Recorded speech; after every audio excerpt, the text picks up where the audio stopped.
In my pocket, I have this. I don't know if you can see it. Yeah, let me see. I'll put it by my shirt so it contrasts. It's a little Lego piece. See that? Okay. This is what I've done for so much of my life. I wanted to just stand out by myself and go, look at me. Look at me. If you look closely, man, my edges are probably a little sharper than most of the Legos. These little round pieces are even a little rounder, and man, it's just look at me, look at me, look at me, look at me, and I'm off by myself trying to draw attention to myself. But who wants to look at one Lego piece?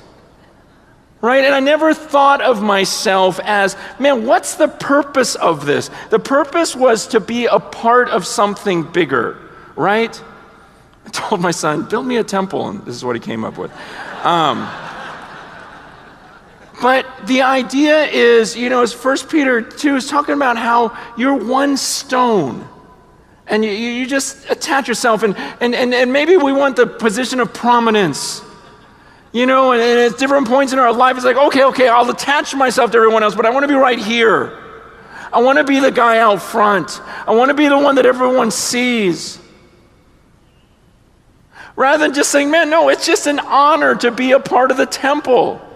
Because why? Because Jesus Christ is the cornerstone of that temple, according to Ephesians 2, and it's built on this foundation of the apostles and the prophets. And to think, I can join Jeremiah, I can join Paul, I can be stacked into this temple. Man, I can join with Peter, and I can be another piece of this thing. And then we can join together. Wait, this week is like, I can jump in with the Alliance Church. I can be stacked there right next to John this week. And together, man, we can become this temple. And I don't know if you remember that story in 2 Chronicles 7 when the temple was finally built and fire comes down into the temple and the glory of the Lord fills the temple and everyone's outside on their faces. No one dares walk in. That's why I want to be a part of the temple, because these are the people who get to see the glory of God and get to see the fire come down. Okay, the people that are off here going, look at me, look at me, look at me, they're not going to see. It's like, no, I want to be a part of this. I want to know that I'm attached to the same thing that Peter and Paul were attached to, and Mary, and I'm just another block in there. And I don't care if I'm in the back here, no one ever sees me, because the idea is I want to see the glory of God. I want to get a picture of this, because, man, I hope that's you. I think we all read Acts chapter 2, and there's part of us that longs for the end part where it talks about how people didn't have any need. Everyone was looking out for each other. And you read that and go, I wish I lived back then. Man, I wish I could have been a part of that church. But you guys, in that unity, what happened in that upper room when those apostles were praying together? Because remember, the Old Testament temple isn't here anymore, right? We just talked about that. Who's the temple? We're the temple. So where was the temple on that day? It was in that upper room. And what happened in that upper room? Fire came down, didn't it? And filled what? The temple. This unified temple. And I'm going, God, I want to be a part of that. Don't you read the Old Testament, New Testament, you see the miracles and you go, God, I just want to see one of these during my lifetime. Just one of these. And I just think if we keep striving after these man-made strategies, go, maybe if we do this, maybe if we do this, maybe if we try this, I don't think we're going to see the glory of God. God had a plan for the church.